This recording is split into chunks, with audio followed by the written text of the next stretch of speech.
Picking and placing a box or any other container with an AirPick may seem easy and simple. In terms of programming, this is true.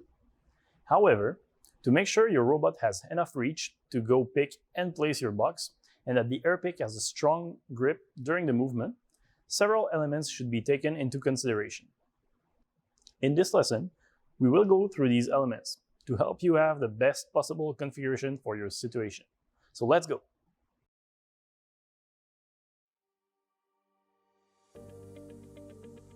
The Robotiq Palletizing Solution is provided with an extra reach bracket.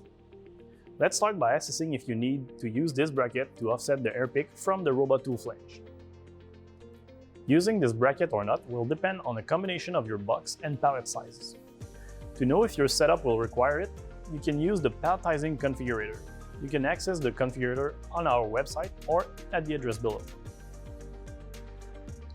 Just enter the information about your project, box size, pallet size, and pallet layout, and the configurator will let you know if you require the bracket supplied with the Robotiq solution.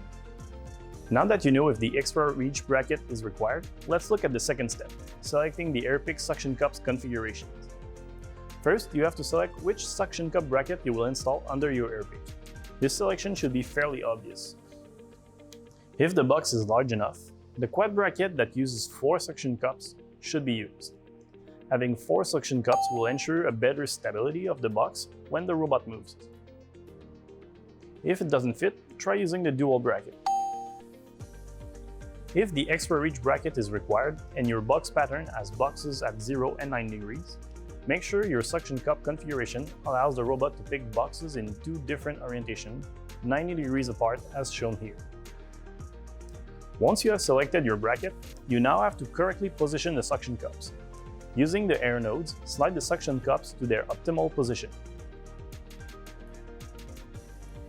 The goal is to put the suction cups as close as possible from all 4 corners of the box.